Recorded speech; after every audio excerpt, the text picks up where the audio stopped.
Okay. Good morning. Good morning, Adam. Okay, I did remember to look up something that we discussed last week. I have the page open with the bookmark. I think it's the right bookmark. We were talking about electric appliances, so I ascertained that I actually looked up the example of a hot water urn it's used, and it's like any other electrical appliance.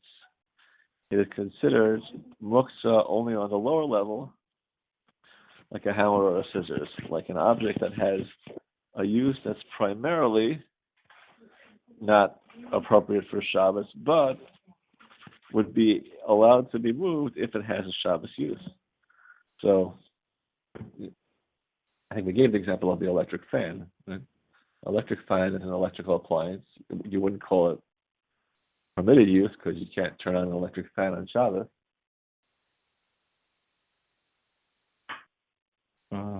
7179222. I just dialed it and it works. An electric fan is an item of forbidden use because you can't turn on an electrical fan on Shabbos. 7179222. However, if let's say the electrical fan was already plugged in from before Shabbos, and you wanted to adjust it so that it blows on you, or so that it doesn't blow on you, you'd be allowed to do that because if you want the fan to blow on you, that's a permitted use. I mean, you're basically, thank you. You're basically trying to, you're not permitted to turn the fan on, but you're permitted to benefit from the fan blowing on you. So you're, for a permissible purpose, adjusting the fan so that it blows in your direction, or if the fan is in your way. You can't unplug it, obviously, but if you can leave it plugged into the wall and just move it so that it's out of your way, that's also permitted. And a hot water urn would be no different. I use the example of a coffee percolator. If it's on the counter and you want to move it away, you can.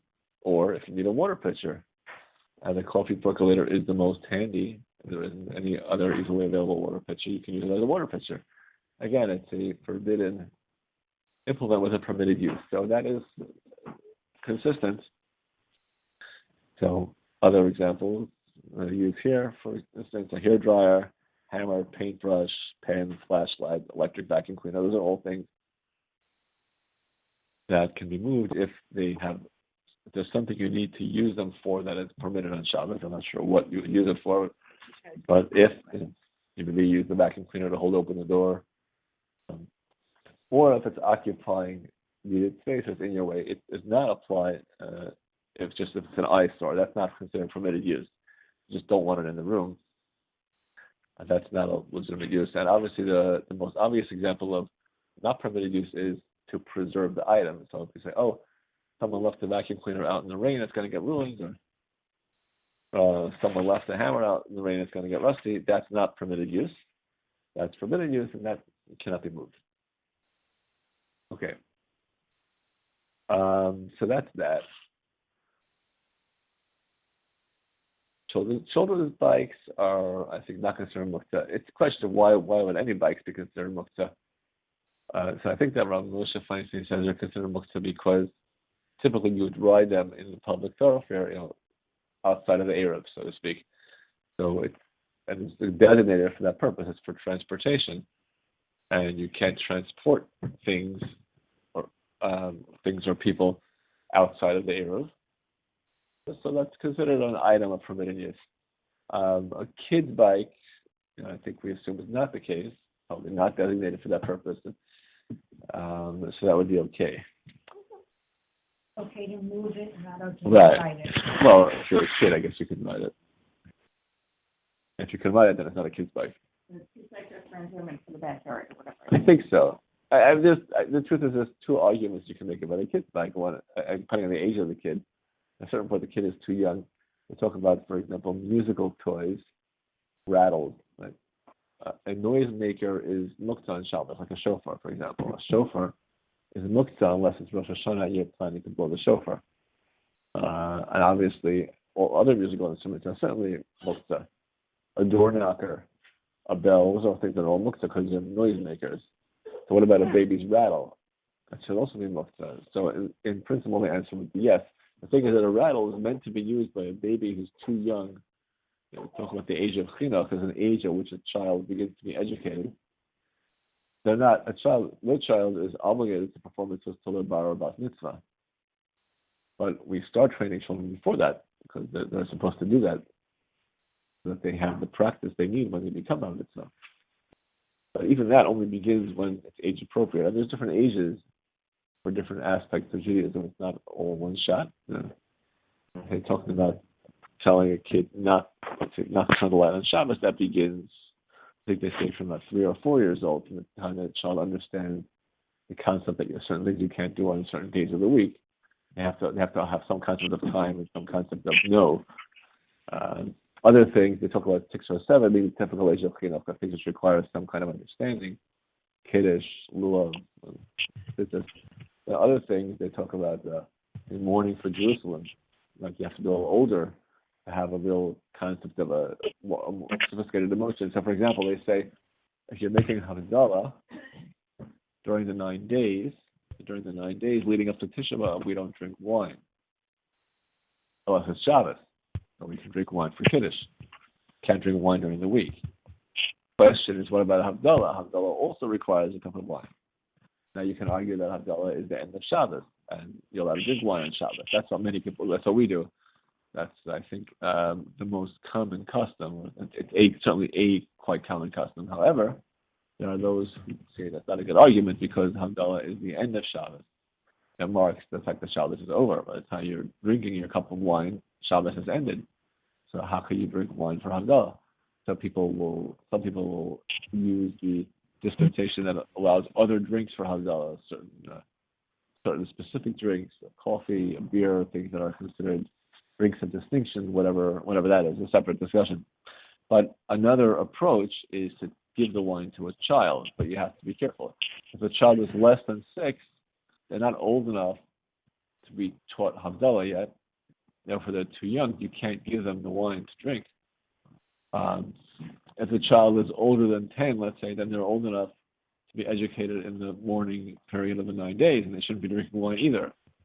So I think they say between the ages of, let's say, 7 and 10 years old, the child's old enough for education, old enough for chinuch to be taught about drinking wine, making a bracha, Havdalah, but not old enough to understand the concept of the destruction of Jerusalem. So at that age, you can get one mitzvah without the other. So it's a nuanced thing, and it depends to some extent on the particular child. The thing with the rattle is that it's pretty clear that no one designs a rattle for a child who's old enough to understand you can't turn the light on Shabbos. Is certainly too old for a rattle, and therefore the rattle is not muktzah because it's designed for a kid who doesn't even have the educational concept. However, as an adult, the suggestion is, there may be different opinions, but the suggestion is that an adult should not rattle the rattle. So if you want to hand it to a kid, or at least put it within reach of the child, you should do it carefully so that the rattle doesn't actually make noise. Because for you to make noise, it may not be muktzah because it is available for the use of those people who are too young to know about Shabbos, but it's not, doesn't mean you're allowed to make noise with it. If it were designated for adults, it would be muktzah, because adults, if it was a clapper or a knocker or a bell or a judge's gavel, it would be muktzah. So as an adult, you should not make noise with it, even if it's not designated for you, and therefore it's not muktzah, but you should do the activity that would make it muktzah. But we're dedicated for you. Okay, a couple of other. Okay, so we have basically 3 main types of muktzah, which are the most widespread. We had items with no use at all, like rocks and dirt and raw materials, wood, things like that. And then objects of fragile things which are either not used at all or never used for anything other than the forbidden purpose, that they're computers only used for one thing. And then the third category was regular tools and things that have primarily for not Shabbos activities, but could have other uses on occasion as well. And it's that last category where we have more leeway to move it for permissible use or to use the space that they're in. The other two kinds of muktzah with no use at all, muktzah out of being fragile or delicate, can't be moved in for any reason. Right, exactly. If you, right. Straightening up painting on the wall. Oh. Okay. And that's the reason that you're finishing something. Hanging a painting on the wall might have some, might be a form of finishing, but when a painting is already on the wall and you're just adjusting it, that would be a muktzah issue. There wouldn't be any. Because like a wall hang. Right, I believe that it's considered an example of. There may be some debate about that, but I'm pretty sure there are some opinions. Yeah, right. I think that because it's muktzah, and you can't adjust because it's muktzah. It's muktzah because it's valuable. That's why you can adjust. I just don't believe the word adjust the blinds because. You can adjust blinds because they're not valuable. Right. The proof of it is that they're meant to be adjusted. You adjust them all the time. The whole idea, this kind of muktzah is by definition something which you wouldn't typically be handling at all because of its fragile nature, and it's something which has a built-in adjusting mechanism which you use regularly. So by definition, it's not that fragile because it's meant to be handled, and you do handle it. I just want to see.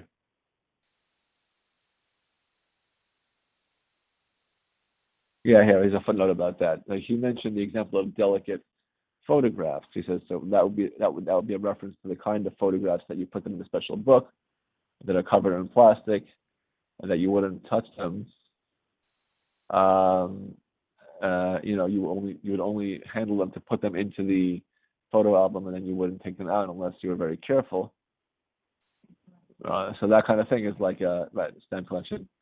But he says, as far as wall art,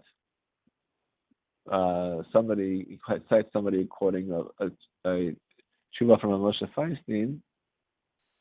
He says that's not muktzah because they're hung there to decorate the wall, or like this is a wall clock or pictures. His point being that the fact that you hung them on the wall is not indicative of the fact that you don't want anybody to touch them. You hung them on the wall so people can see them.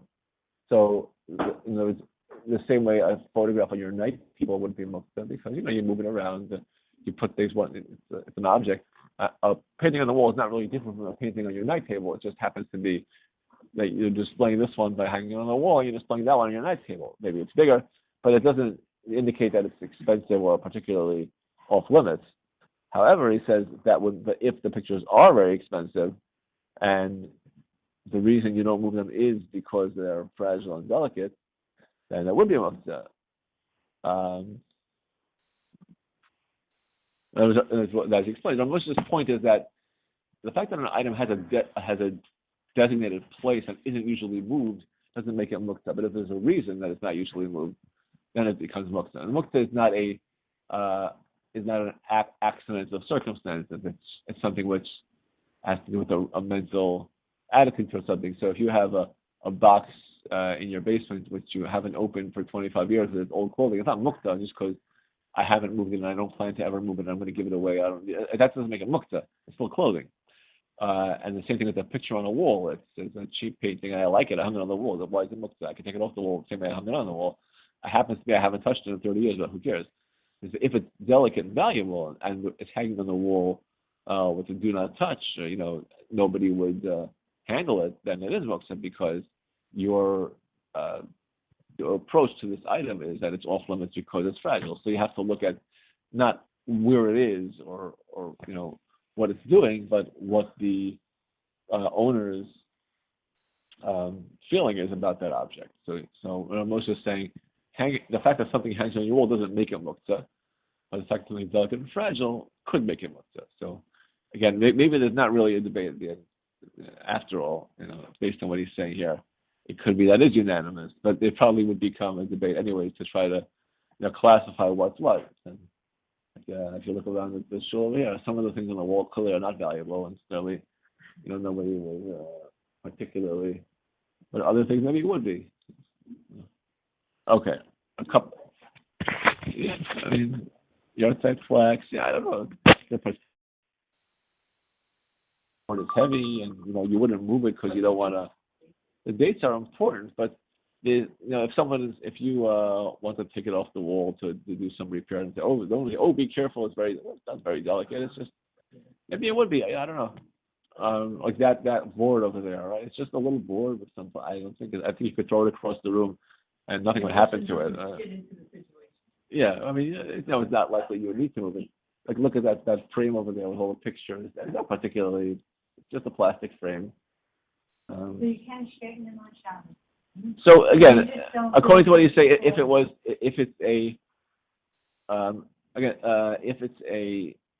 it's cheap and relatively, and there doesn't seem to be any reason that you should be restricted from straightening it. But if it's delicate, it's something that you would, I guess wall paintings often are. They're not designed to be handled, so they often are not made with the same sturdiness that you would make regular household implements, especially if there's no glass over the painting.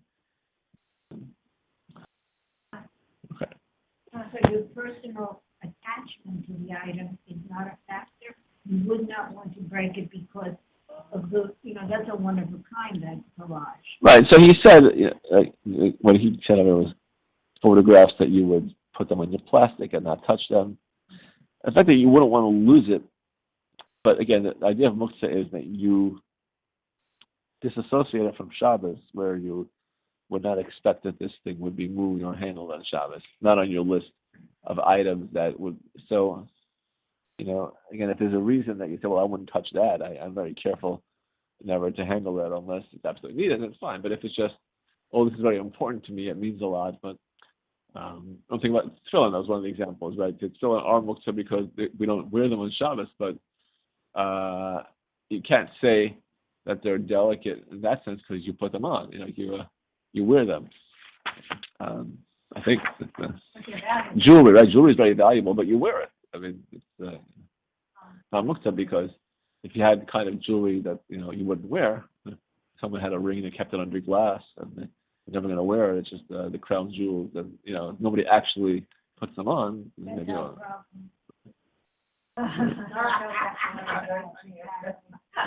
Mix all the nose. Near the rim. Yeah. Okay. There are a couple of other kinds of muktzah that are less widespread. Muktzah machmas. Some things are muktzah because they're disgusting, right? Dead animal, very rotten food, a dirty diaper. But on the other hand, you're allowed to move those things. There's actually a license to move something because it's disgusting. But so if it's in your living space, right? If it's in a room that you're using on Shabbos, you're allowed to move it. It's muktzah, but you're allowed to move it anyways because the rabbis allowed it for covered abrios. The person is not expected to live with that kind of conditions, so you're allowed to take it out of the room. But I mean, the fact that it's preventing you from davening is not in and of itself a license. The fact that it's preventing you from living comfortably is the license. So, if it's just that technically I'm forbidden to daven at this point, so go somewhere else to daven. But if it's that I find it hard to tolerate this, then that's okay. Then there's a muktzah because of a mitzvah. So like sukkah decorations, a lulav, das ravos on sukkos, oil that was left over from Hanukkah, that was at the end of Hanukkah, oil that was in the menorah but didn't fully burn, shofar.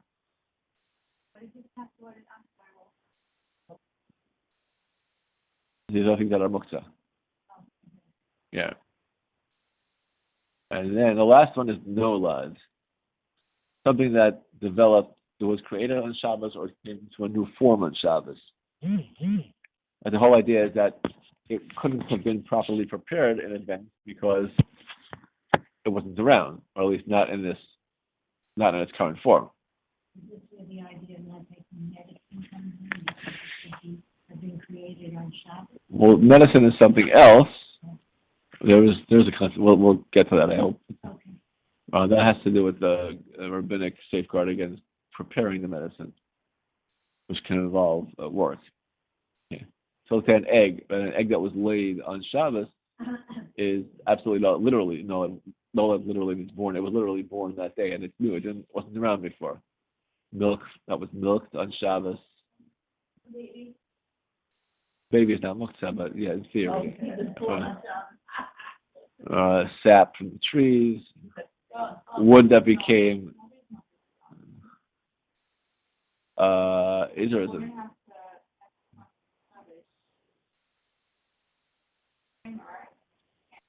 Right, that's not because of muktzah, because then you just keep it till after Shabbos.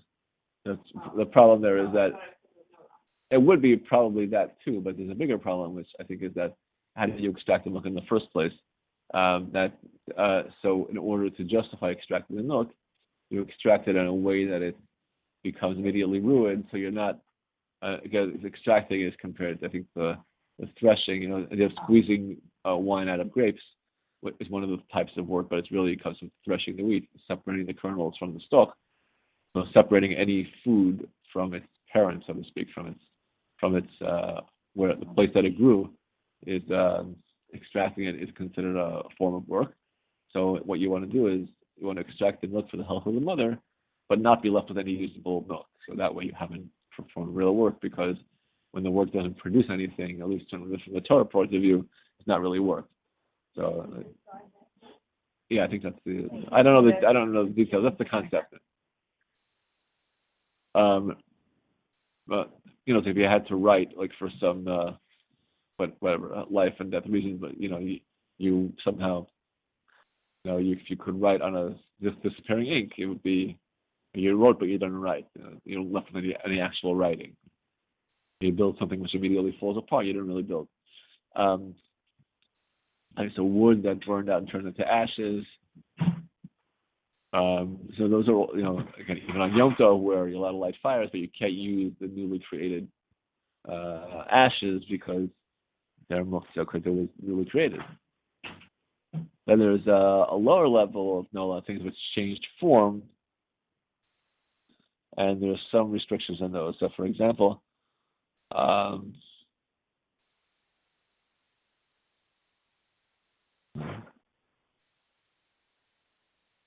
this is one area where we have the rare situation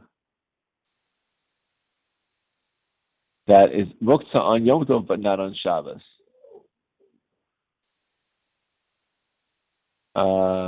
I believe the reason for that had to do with the rabbis, in that sense, creating a higher restriction for Yom Tov, because Yom Tov has other leniencies. They treated it as stricter in some areas.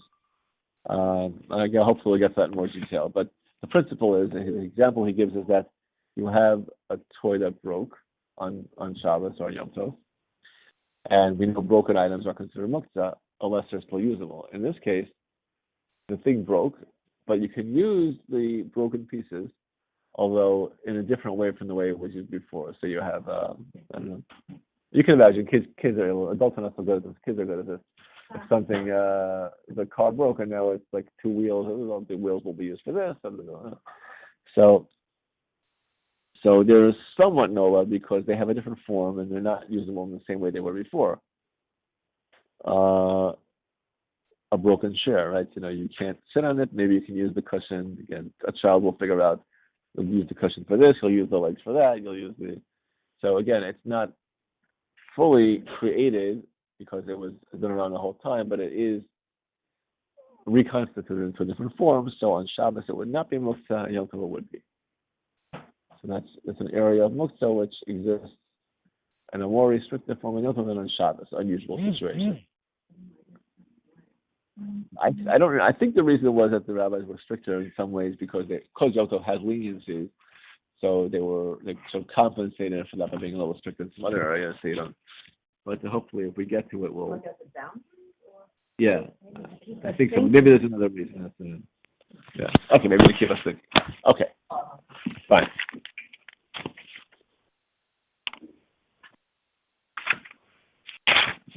Okay. So this week we have Parshas Vayishlach.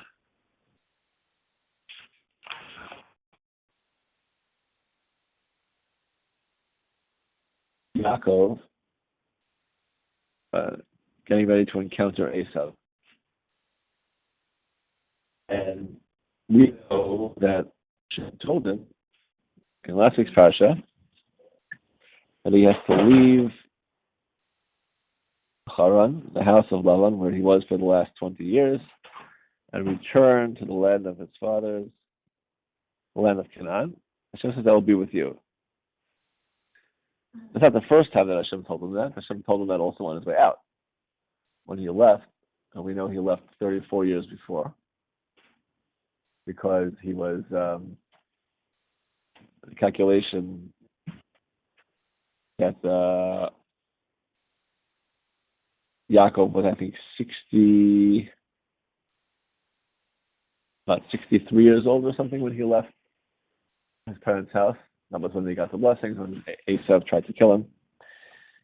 We calculated by the fact that we know most of the years of Yaakov's life are accounted for. Working backwards, we can figure it out. Rashi points out that there's 14 years that seem to be missing, from which we conclude, obviously based on the sources, that those 14 years, right after Yaakov left the land of Canaan, he went not to Beersheba, not to Haran, which is what the Torah says, sort of what the Torah says openly, was what it sounds like, but he went there and eventually ended up there, but he took a detour for 14 years to study at the yeshiva of Shem and Eber. And that's why it says in last week's parsha that when he lay down in that place, which was the mountain we call today the Temple Mount, the Har Bayis, and that was where he had the dream of the ladder, it says he lay down in that spot, implying that it was the first time he actually lay down to go to sleep in the last 14 years. For the previous 14 years, he took cat naps, but never actually lay down in a bed. And it wasn't such a bed now either. It was rocks in the wilderness, but at least he lay down to go to sleep. It was interesting to me actually that Yaakov says he learned Torah with such intensity that for 14 years he didn't go down to sleep. So if he can manage for 14 years without sleeping, so why is he sleeping now? But it's different. You're in yeshiva. He had. He didn't say he didn't sleep. He didn't lay down to sleep, so he would put his head down. Right. Whatever it was the first. Right. No. Right. It says he'd go and sit on the table. But apparently it was a higher level of intensity. But even Yaakov has different phases. He was learning Torah, and at that point, the standard was no sleeping at all. Here he was doing something else. He was, any less righteous, but at this point, it's okay to lie down. So at that point, Hashem gave him this and by the way, after the letter, somehow Hashem will be with you.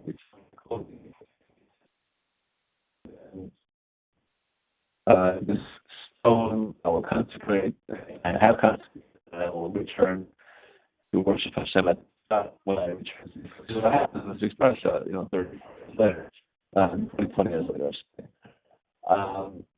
So I think why Yaakov necessary to make this vow, already promised him. This is kind of an obvious question. Yaakov spends a lot of time worrying and being afraid. In this week's parsha, more famously, it says he finds out that Esau is coming, and he's very afraid, and he does all these things. Now, Yaakov's behavior is very much highlighted as a lesson for us on how to deal with the fear, and especially the fear of hostile forces, anti-Semitism. Now, I think Rashi has said already, he says that,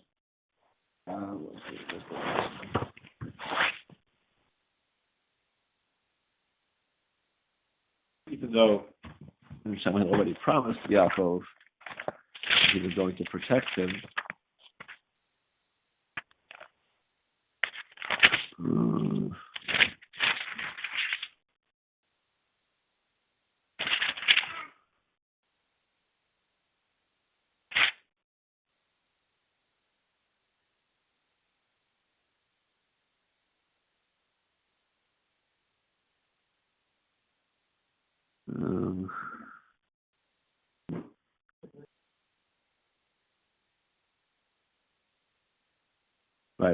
Yaakov says he's very afraid, he's very disturbed, he divides his people into two groups in case there's a battle.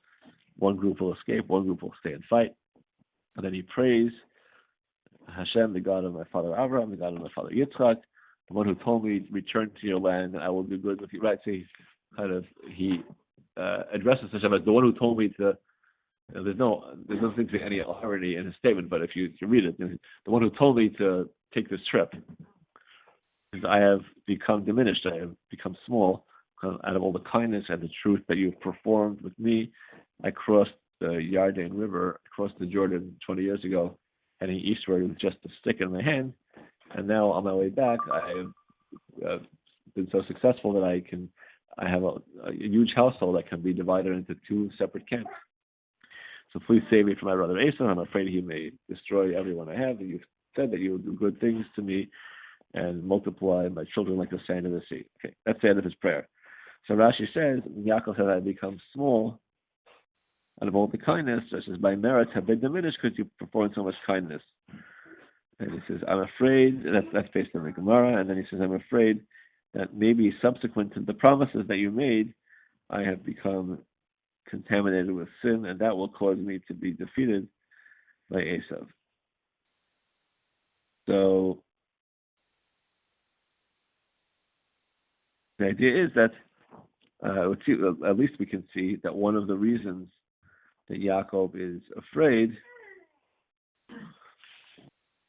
is that Hashem's promises, Hashem obviously keeps his promises, but maybe I'm not keeping my part of the bargain. Perhaps, again, given that because righteous people, that's always their approach. We don't really deserve anything. So it says, Yonah quotes on the Shari Tshuva, part of doing Tshuva, he says a whole bunch of things. That we know the basics are to regret the past and to resolve to improve for the future, but there's all kinds of other components to doing a perfect Tshuva. One of them is to be worried. What does it mean to be worried? Because the regret is for the past, but worry is for the future. And then you have to worry a few things. Maybe I haven't done enough Tshuva. Maybe I'll sin again. And he says, he quotes pasuk in Mishlei, I think, in the Proverbs, a wise person is afraid, although he turns from evil, whereas the wicked person will become enraged and still feel confident. So in other words, a wise person turns away from evil, does all the right things, and still is concerned. Maybe I haven't done enough, maybe I'll make a mistake. Whereas the foolish person just blows it and doesn't feel any. So one of the things that this whole story is supposed to impress upon us is that being worried, being afraid is not something, it's not something to run away from. Yaakov, who as we know is the father of the Jewish nation, Yaakov who received all these promises, Hashem never rescinds